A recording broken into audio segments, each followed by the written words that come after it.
So when I was shuffling out the spread for you, what I saw was I see this tunnel. It's underground, and it's a long tunnel, but there is this really beautiful pinkish white light at the end of the tunnel. And I see this puppy. He's a black or he's a black puppy with some white spots on him. He's wagging his tail and he's happily walking through this tunnel because he sees the light on the other side. Now, animals have amazing instincts, and I know this is a puppy and he's, finding his way. But as he's moving closer and closer to the light, what's at the end of the tunnel is I see a big like doggy bag of food, and it's spilled over. So it's like, spilled over on the ground. So of course he's going to get some food. And then I also feel like there are these, it's almost like walking into, and I feel like, initially when it's like the light at the end of the tunnel, you think it's going to be lit up with fluorescent light. But what's really lighting things at the end of that tunnel is like gold coins, medallion gold coins, things that are shiny and shimmery and glittery. And that's what's creating all that light. So the dog is definitely in the right place. He has no use for, the coins and the money and the gold, but somebody can get it to, it's almost like the dog is the pioneer and he's discovering these things. So whoever walks in his footstep is going to come across this treasure. Okay. So it's a very beautiful imagery. And I feel like, if he's hungry, his needs are going to be met. If he is looking for work, that's going to be coming into the picture as well. If he's looking for resources, it's going to be there. So I definitely feel like you're verging on the end of a cycle where you're going to be able to get all your needs met. So that's the first image. The second image that I feel here is I keep seeing this cartoon looking fairy.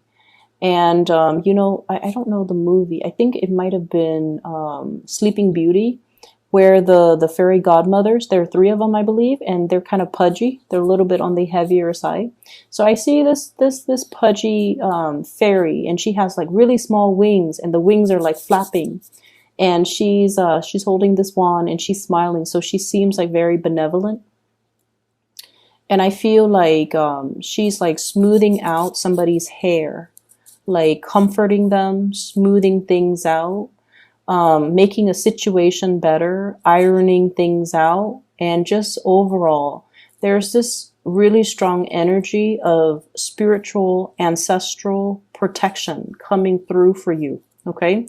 So whatever it is, you don't need to fear it. You need to be kind of like, be able to trust your intuition and trust your instinct, kind of like this puppy. Okay. To walk into the unknown. To walk into the unknown without armor, without any way to defend yourself, and to trust that you're walking in the right direction, because there's going to be food at the end of the tunnel. So that's what I saw. And I remember when I did the reading for you at the very beginning of the month, you guys have embarked on a journey and you're waiting for a situation. And I mentioned you were trying to flap your wings, trying to get to your destination, right? And it feels like it's very difficult, and it feels very labor intensive, and it just feels like you're tired, like you need a rest, like you just want to land and just stay where you're at and not have to move. So I feel like energetically there might be some drainage. There might be a situation where you're feeling a little bit tired, a little bit under the weather, a little bit just vitality is very low. This could be with somebody that you're dealing with. If you're taking care of elderly parents, if you're taking care of people in your midst, there's somebody here that is very stubborn. They know what they have to do and they know what's good for them, but they're refusing to partake in activities or taking their medicine or doing things that would actually be beneficial. Like I see somebody who's cooped up in the home for a very long time, and I see you trying to, get them to move. Okay. So like, do you want to go on a hike? You need some fresh air. Let's go on a hike. And they're like, no, I'm okay where I'm at right now. And you're trying to tell them, hey, why don't we take a trip so that you can get your mind off things? They're like, no, I'm okay here. And so I feel like you're having difficulty trying to get somebody out of the house. And I feel like for some of you elderly parents, for others, it's somebody that is lacking in vitality and they don't want to do these physical activities. And it could be they're physically lacking in vitality, or emotionally they're feeling a little bit cooped up and they don't really want to they don't want to do what they know deep down is good for them. Okay, so they're trying to avoid doing the self work. Okay. What I'm also seeing as well, we have here the Ace of Wands. And we have as well, this is the Page of Wands. Okay. You guys are definitely embarking on something brand new. This could be a project. This could be a new job. This could be some type of a creative venture that you're very excited about and you're going to be undertaking wholeheartedly. There's a lot of hopefulness and optimism associated with this. This is an opportunity for you to kind of prove yourself. No longer a child, protected and coddled. We're now becoming a little bit more, we're growing up and we have skills that we want to display to the rest of the world. Okay. So I feel like you're embarking on a brand new journey, and I feel like it's forcing you to step outside of your comfort zone a little bit. But I do sense that you have a lot riding on this. And I also feel like you're going to be, it's in your element, fire signs, the suit of wands, it's in your element, which basically means you're going to transition into it very naturally, without any type of hurdles to overcome, without any type of a learning curve, without any type of without any type of setbacks. Okay, so if you've been fearful of doing this in the past, or if you've been feeling like, once again, self-esteem, I don't know if I'm ready for this just yet. Maybe in 2 years, maybe in 3 months, I need to get myself prepared for it. If for whatever reason you've been holding back, and now you feel like, I'm going to do this and I feel like it's the right time and I'm going to embark on it wholeheartedly and I'm going to show my skills. So I definitely feel the learning curve is not going to be a problem for you. There isn't a learning curve. It seems to me like it's more like a straight path. Okay. And we also have as well the straight shooter. This is communication, contact, a lot of exchanges over wide distances. So I definitely feel a lot of communication, a lot of interaction back and forth via electronic communication, emails, text messages. What I'm seeing as well, I see many of you are keeping in contact with a lot of people, okay, going back and forth. And I do see as well, I don't know why there's this mirroring energy here, but I feel like there's a lot of going back and forth, a lot of communication, a lot of long distance communication. And so make sure, and I do see geographical distance as well, but it's going to hit the mark. Okay, so this is a card that traditionally facilitates travel and movement and communication in general. The way that it's coming out, they're saying that you're going to hit the mark. So the distance is not really going to matter. Things are going to be arriving very, very smoothly and transition very smoothly for you. So you don't have to worry. And there's still, okay, the mirroring energy makes sense now. There's some type of a spiritual protection. I mentioned before the ancestral protection, and it's almost like whatever hits this mirror is going to bounce back. Okay, so if it's malintention, it's going to be sent back or boomerang back to the sender.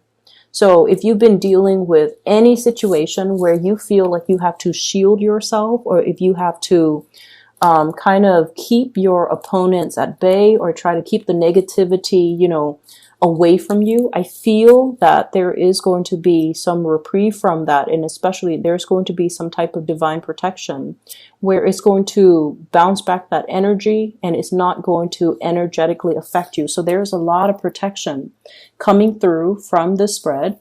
I feel like in a mundane sense, for example, if you have a deadline and for whatever, for whatever for whatever reason, if you fail to miss the deadline, for example, I feel like, the divine protection can come in a way where the deadline is pushed back because so and so that was supposed to be there to review the final product happens to be sick, so you have like that extra day to get things done. So it's like buying time. Somebody is stepping in, and it's divine protection that is going to allow you to extend a deadline to a later date that's more to your liking. Okay.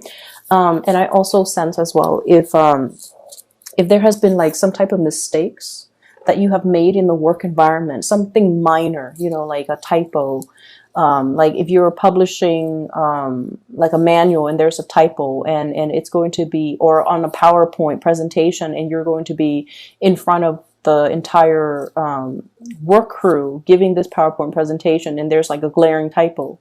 I feel like there might be some technology malfunction, no one sees it, and then there's an element about saving face. Okay, so I feel like you have some people behind the scenes working to kind of buffer you against whatever negativity, against whatever errors, against whatever typos, and things like that. So you do have some really good things. And I feel, for whatever reason, whenever I see the spiritual protection, I feel like they always come in because there is a reason for it. So needless to say, be very, very careful about, doing your work diligently and making sure that whatever you put forward is the best my apologies for that noise. Whatever you put forward or whatever you put out into the world, we still need to be mindful that it has to be a good or a desirable representation of us. So it doesn't alleviate us from, dashing, assignments off in the middle of the night. You still have to do your due diligence, and you still have to do the work. The spiritual protection that is behind you is to facilitate that process, but it doesn't alleviate you from doing your fair share of the work. But I definitely see you're being helped, and you're being coddled, and you're being in a situation where you are divinely protected. Okay. What I have here is the Four of Cups and the Seven of Cups, and both the 4 and the 7s are very, very spiritual numbers. They are indicative of healing. They're indicative of, as well, healing others. Okay, the healer and the teacher is what I'm sensing here. And I do sense there's a major difference here. This is about somebody who wants to maintain their distance. Okay, they're not going to get emotionally involved in other people's problems. They say their piece and they kind of leave it alone. They don't let the emotional undertones affect their decision, or they don't get pulled into that emotional space where they're looking at things so subjectively that they're not able to see the forest for the trees. And then we also have the 7 of Cups. This is like that empathy and that sympathy, wanting to do things for another person, feeling things so deeply where we feel like we have to step in and intervene. So there is this opposition here about you needing to protect your energy and needing to not get sucked into other people's emotional flare-ups or even emotional trauma. So if you, for example, have been doing a lot for other people, if you're somebody in your work environment that is doing all the work, or that's like, the go-to person when people have problems and when people are dealing with emotional crises in their life, if it keeps happening over and over and over again, you kind of have to take the stance of, loving detachment, okay? Not wanting to get involved, knowing when to push things away, and knowing when to energetically not let other people's issues affect you. If it's their problem, it's their problem. As much as we want to get involved, we kind of need to preserve our energy and need to draw very clear boundaries, okay? I mentioned 2 weeks ago, there was this guilt, and I feel like it's coming into the picture. Wanting to do things for another person, or feeling like telling yourself, oh, I can't do this because of A, B, C.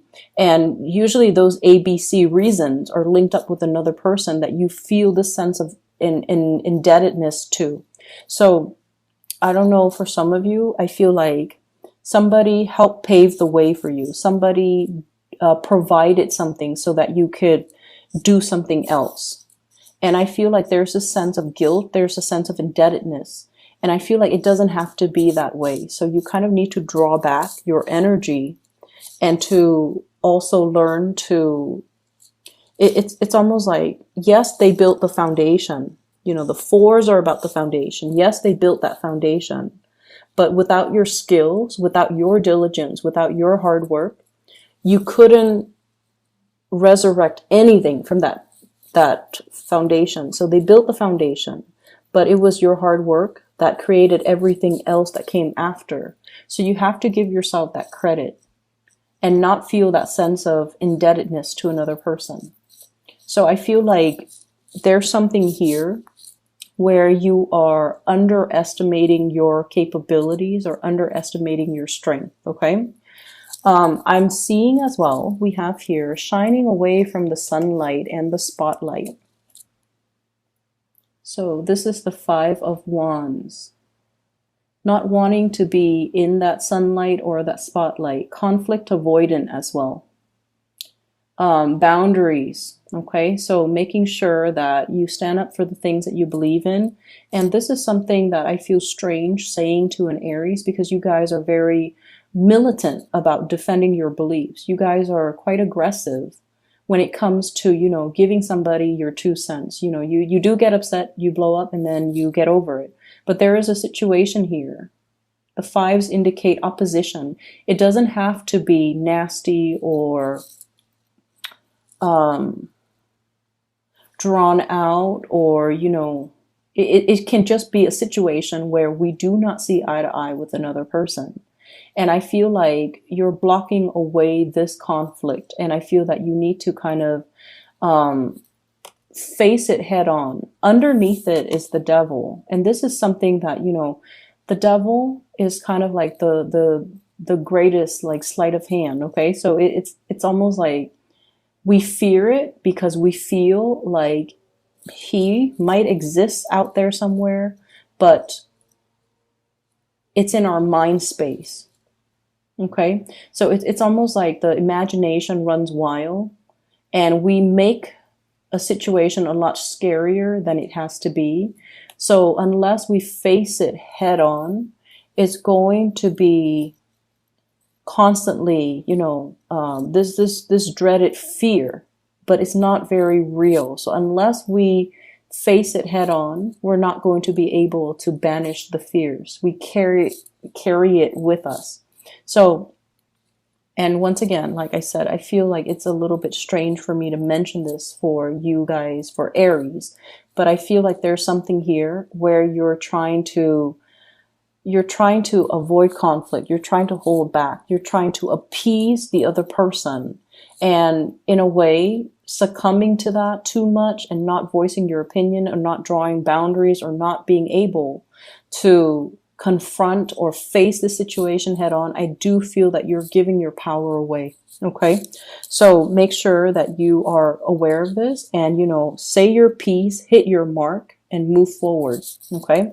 Tackling things, being strategic, and especially communicating in a way where you're able to get your point across. Okay. Straightforward communication, hitting your mark right here. And not being afraid of whatever this conflict, this person is, because I feel like the fear is a lot bigger in your head and in your psyche than it is in reality. I'm also sensing here there is a huge uptick when it comes to your financial resources and possibly being able to have 2 revenue streams. I have here the 2 of Pentacles, 2 sources of income. So it could be you and a partner. It could be you juggling 2 things.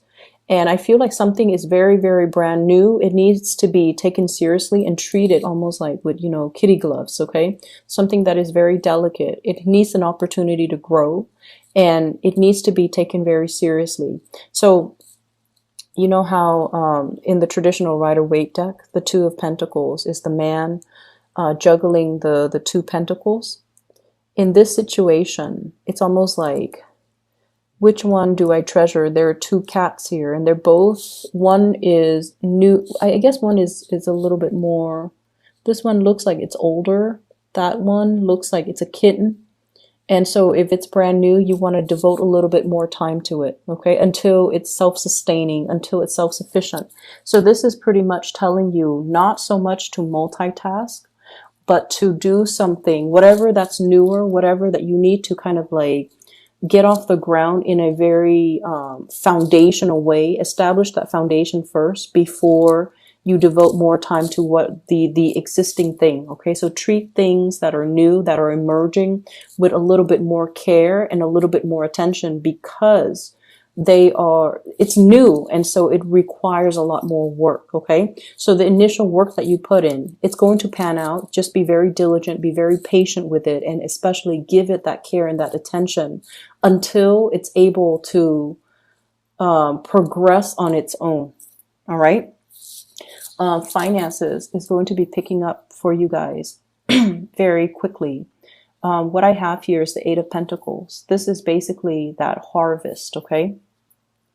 Being able to kind of like have something tangible to as proof of your hard work. So the 7 is the harvest. The 8 is at that point of completion almost. Excuse me. And I feel like I almost feel like there's this big energy about, focusing, laser-like focus on one thing, birthing something, taking care of something that is brand new, nurturing it in order for it to grow for you. So I definitely see new projects that are in store for you. And I feel like it's going to pay dividends, but you have to kind of drop the other thing or put it in the back burner for now. Come back to it at a later date.